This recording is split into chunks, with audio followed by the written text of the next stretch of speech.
लेकिन equity expert के साथ जुड़ते हैं वत्सल भुवा, हमारे आज के मेहमान जुड़ चुके हैं हमारे साथ इक्विटी बाजार पे आपको रणनीति रेकमेंड करने के लिए। वत्सल, हाय, गुड मॉर्निंग, स्वागत है आपका। और पहले बाजार की चाल पर ही हम राय लेंगे, जहां पर इम्पोर्टेंट सपोर्ट लेवल 23,500 एक बाजार के लिए, और उसके बाद 23,300। आप कहां देख रहे हैं बाजार के लिए क्रूशल सपोर्ट? जी, अगर मैं सबसे पहले बात करूं तो हमें काफी पैनिक का माहौल दिख रहा है बाजार में। और अगर मैं टेक्निकल चार्ट और डेरिवेटिव की बात करूं तो टेक्निकल चार्ट में आरएसआई एक ओवरसोल्ड जोन में है, ईसीआर भी एक ओवरसोल्ड जोन में। पर इन सब के बावजूद भी हमें कोई ऐसे इंडिकेशन रिकवरी या रिबाउंड या मीनिंगफुल रिकवरी के इंडिकेशन मिल नहीं रहे हैं। तो फिलहाल तो मुझे सेंटिमेंट काफी बेरिश लग रहा है, पैनिक दिख रहा है बाजार में। एक वॉर वेव्स जैसा स्ट्रक्चर बन रहा है बाजार में।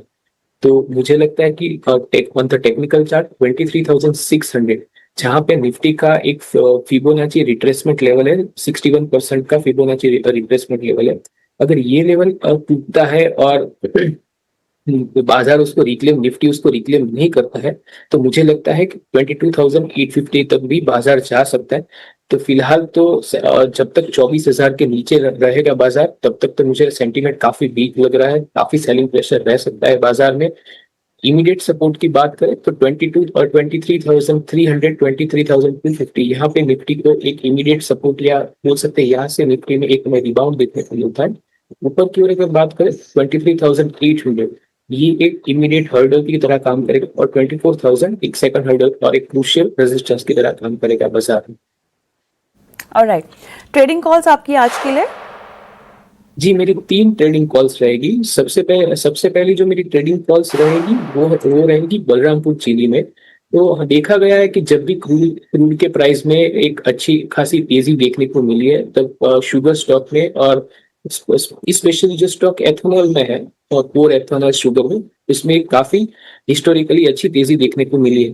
तो सेम रिफ्लेक्ट हो रहा है बलरामपुर चीनी के चार्ट में। फॉलिंग ट्रेंड लाइन ब्रेकआउट के बाद स्टॉक अपने 20 डेज मूविंग एवरेज के ऊपर सस्टेन कर रहा है। तो 510 के लेवल पे आप बाय कर सकते हैं। 488 का एक एसएल लगाना होगा। 550 के आप शॉर्ट टर्म में टारगेट एक्सपेक्ट कर सकते हैं। दूसरा एक स्टॉक रहेगा एनटीपीसी ग्रीन। तो जैसे कल हमें एमसीएक्स में भी इलेक्ट्रिक कॉन्ट्रैक्ट में एक ब्रेकआउट देखने को मिला है, तो मुझे लगता है कि जो पावर रिलेटेड स्टॉक है, चाहे वो जनरेशन में हो या डिस्ट्रीब्यूशन में, वहां पे एक अच्छी खासी तेजी शॉर्ट टर्म में हमें देखने को मिल सकती है। तो 95, 96 के लेवल पे बाय करना रहेगा। 91 का एक स्टॉप लगाना रहेगा। ऊपर की ओर जो टारगेट मैं एक्सपेक्ट कर रहा हूँ वो 105 के टारगेट आप एक्सपेक्ट करके चल सकते हैं। तीसरा मेरा एक सेल साइड रिकमेंडेशन रहेगा हीरो मोटोकॉर्प में।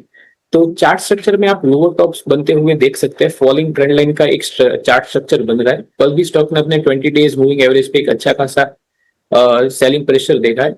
तो मुझे लगता है कि स्टॉक में ये गिरावट बढ़ सकती है। और तो 5410 पे आप मार्च का फ्यूचर सेल कर सकते हो। 5550 का एक आपको एसएल लगाना होगा, और 5200 के टारगेट आप एक्सपेक्ट करके चल सकते हो।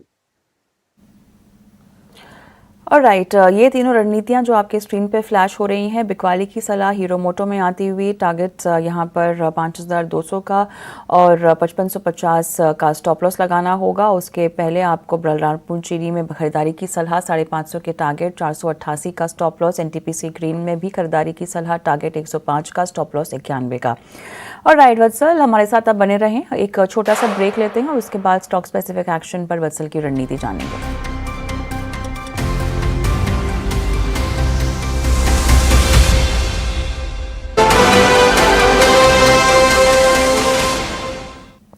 Welcome back. आप देख रहे हैं आज का बाजार, और वत्सल भुवा हमारे आज के मेहमान हमारे साथ जुड़े हुए हैं, जो अब स्टॉक स्पेसिफिक बातचीत आपके साथ करेंगे। बालाजी अमाइंस पर पहले हम बातचीत कर लेते हैं। वत्सल, अमोनिया सप्लाई से जुड़ी दिक्कतें क्योंकि अब सामने आती हुई दिखाई दे रही है, एलएनजी शॉर्टेज से परेशानियां बढ़ रही हैं, रॉ मटेरियल में कमी से प्रोडक्शन जो है वो काफ़ी हद तक कर्टेल्ड होगा, बाधित हो जाएगा। स्टॉक पर 1% के पार का दबाव बीते सेशन में हमने देखा, और इस पूरा ही हफ्ता हमने देखा है कि गिरावट की चपेट में रहा है। यहां पर फिलहाल कॉशियस अप्रोच रहकर रुके रहना चाहिए अगर खरीदा हुआ है। जी, मैं अगर बालाजी एमास के चार्ट स्ट्रक्चर की बात करूं तो इससे पहले भी वॉर के पहले भी जो चार्ट स्ट्रक्चर है वो कुछ खास दिख नहीं रहा है। और downwards facing 20 days moving average, stock में एक लोअर टॉप और लोअर बॉटम का एक बेरिश फॉर्मेशन चार्ट में बन रहा है। कल स्टॉक ने जहां पे क्लोजिंग दी 1035, अगर स्टॉक 1000 के लेवल पे टूटता है तो फिर मुझे स्टॉक में चार्ट में कोई सपोर्ट दिख नहीं रहा है 850 के सिवा। तो मुझे लगता है कि 1000 के एक 990 1% के बफर के साथ स्टॉक को होल्ड किया जा सकता है। अगर स्टॉक इन एनी केस 990 तोड़े तो फिर मुझे लगता है कि वहां पे एग्जिट कर लेना चाहिए, क्योंकि अगर 990 स्टॉक तोड़ता है तो फिर मुझे लगता है कि 850 के लेवल को, सपोर्ट के लेवल को स्टॉक टेस्ट कर सकता है। तो अगर आपने कोई भी शॉर्ट टर्म ट्रेड लिया है या इसमें शॉर्ट टर्म पोजीशन बनाई है तो 990 अगर तोड़ता है तो आपको एग्जिट लेनी चाहिए। ये इम्पोर्टेंट सपोर्ट 990, उसके नीचे अगर दाता है तो 850 तक के लेवल्स भी देखने को मिल सकते हैं बालाजी अमाइंस में। गंधार ऑयल रिफाइनरी, इस पर बातचीत करते हैं। यूएस ईरान वॉर का ऑपरेशंस पर डेफिनेटली असर, क्रूड की कीमतों में तेज़ी, रुपए में कमज़ोरी का असर पड़ रहा है। माल भाड़े का ऑपरेशंस पर हम इसका असर देखेंगे। इन्वेंट्रीज हो, फॉरेक्स हेजिंग हो, इन सब के असर को कम करने की पूरी कोशिश। हालांकि बीते सेशन में हमने देखा कि यहाँ पर थोड़ी सी गिरावट के साथ कारोबार। ओवरऑल अब ये तो अनिश्चितता का माहौल इस पर भी बना ही हुआ है, कैसे देख रहे हैं आप?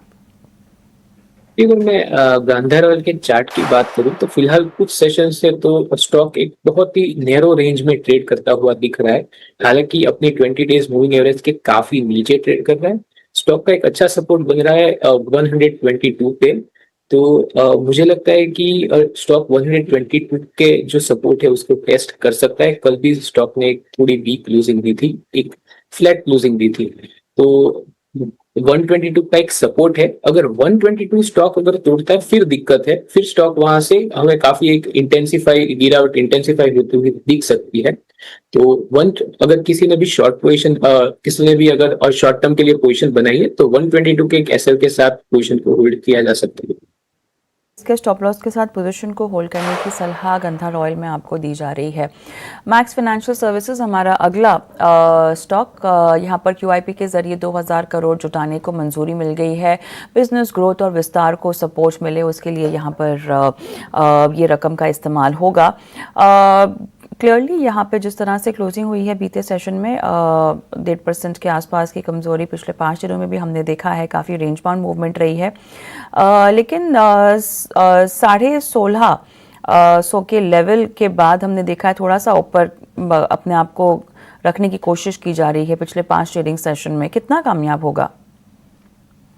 ठीक है, मैं मैक्स फाइनेंशियल के चार्ट स्ट्रक्चर की बात करूं तो एक अच्छा चार्ट सेटअप था, एक अच्छा चार्ट स्ट्रक्चर था। पर ये जो 2 मार्च के बाद चार्ट स्ट्रक्चर पूरा डिस्टर्ब हो गया है। और आपने एकदम सही करा, 1650 के लेवल के ऊपर से ही हमें एक अच्छी खासी बाइंग देखने को मिली थी स्टॉक में, जो कि स्टॉक को 1900 के लेवल तक भी लेके गई थी। तो वापस स्टॉक उसी लेवल को टेस्ट कर सकता है। तो फिलहाल 1650 के एक इमीडिएट सपोर्ट बन रहे हैं। हालांकि एक हाई बीटा स्टॉक है, तो अगर बाजार कमजोर रहा तो स्टॉक के even drift towards the level of 1550।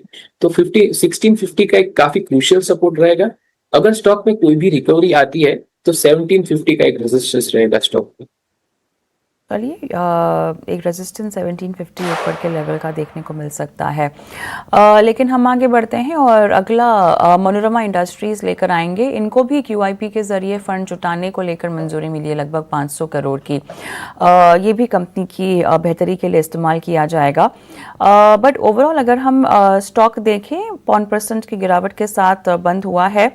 बीते सेशन में हमने एक डिप देखा लगभग 1295 के पास। फिर उसके बाद हमने देखा कि बाइंग जरूर लौटी है। नया अब सपोर्ट लेवल आपको क्या दिख रहा है इसमें? जी, 1275 का एक काफी अच्छा सपोर्ट लेवल बन रहा है।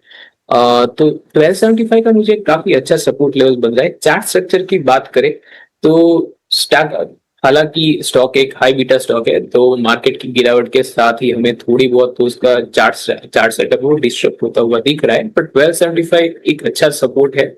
वहां पे मुझे डाउन साइड इसमें बहुत लिमिटेड लग रही है। 1275 एक सपोर्ट है, ये सपोर्ट टूटता है फिर दिक्कत है। ऊपर की ओर अगर रेजिस्टेंस की बात करें तो 1400 का एक रेजिस्टेंस है।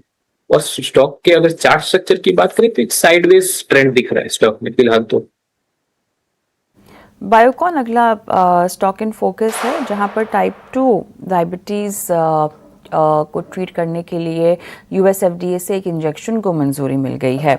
बीते सेशन में लगभग आधे % के आसपास का दबाव, लेकिन पिछले 5 ट्रेडिंग सेशन में भी काफ़ी दायरेबंद कारोबार होता हुआ हमने देखा है। लेकिन ओवरऑल अगर एक महीने का हम चार्ट स्ट्रक्चर समझना चाहें तो 370 के लेवल्स के ऊपर बने रहने में कामयाब। जी, आपने एकदम सही कहा। अगर मैं डेली चार्ट स्ट्रक्चर की बात भी करूं तो इसमें एक कप एंड हैंडल जो एक पैटर्न बनता हुआ दिख रहा है डेली चार्ट में, वो स्टॉक लगातार अपने 20 डेज मूविंग एवरेज के ऊपर सस्टेन करने में इस माहौल में भी कामयाब हुआ है। तो मुझे लगता है कि 375 380 का एक काफी अच्छा सपोर्ट जोन है। जो स्टॉक का जो चार्ट स्ट्रक्चर है वो बुलिश दिख रहा है। वैसे भी स्टॉक एक लो बीटा स्टॉक है, तो 375 380 का एक अच्छा खासा सपोर्ट है। ऊपर अगर स्टॉक अगर सेक्टोरियल सपोर्ट मिलता है स्टॉक को और ये न्यूज का अगर ट्रिगर होता है तो स्टॉक 410 तक जा सकता है। 410 का एक रेजिस्टेंस है। 410 के बाद ही हमें एक स्टॉक पे एक मोमेंटम बनता हुआ दिख सकता है। 410 का एक लेवल जहां पर मोमेंटम बनता हुआ दिखाई दे सकता है।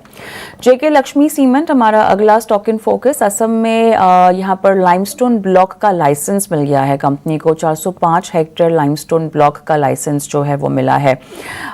बीते सेशन में लगभग 1% के पास के आसपास की मजबूती, लेकिन एक बार डिप हुआ था यहाँ पर। हमने बीते सेशन में यहाँ पर जिस तरह से एक रेंज बाउंड कारोबार दिखा, अप ट्रेंड यहाँ पर कितना कंटिन्यू रह सकता है?